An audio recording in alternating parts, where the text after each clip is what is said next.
आप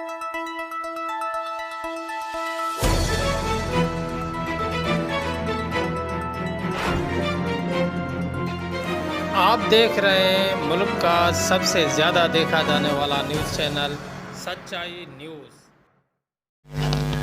नाज़रीन, मदई जी खां असां ख़बर शेयर कंदा हलो त मदई जी भर पासे इंतज़ामी नाअहलीअ सबब बरसात रहमत मां ज़हमत बणिजी वई। नेकाल जो निज़ाम दुरुस्त न हुअण करे बरसाती पाणी घरनि में काहे पियो।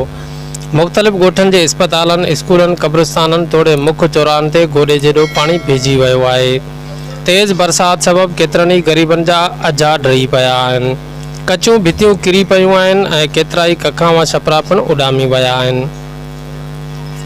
बिजली बंदि हुजण सबब समूरा इलाइक़ा ऊंदहि में ॿुॾी विया आहिनि। ॿिए तरफ़ बरसात सबब मदई जे सुमरा महिला जे रहवासी सीनियर सहाफ़ी ग़ुलाम हैदर सुमरो जो घर पिणु किरी पियो आहे, जंहिं सबब घर धणी मुश्किलात में वकोड़जी विया आहिनि। सहाफ़ी बिरादरी पारां डीसी शिकारपुर के अपील कई वई आहे त मदई जे सहाफ़ी ग़ुलाम हैदर सुमरो जी माली मदद कई वञे त जीअं हू पंहिंजो घर ॿीहर तमीर कराए सघे।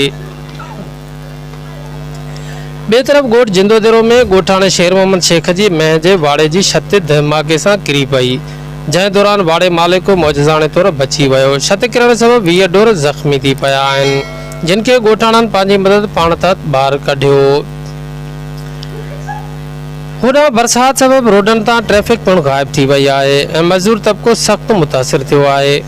बरसात सबब शहर ऐं आसपास जे समय ॻोठनि जी बिजली बंदि हुजण सबब बरसात सटियल माण्हुनि जा अंज ॿीणा थी विया आहिनि।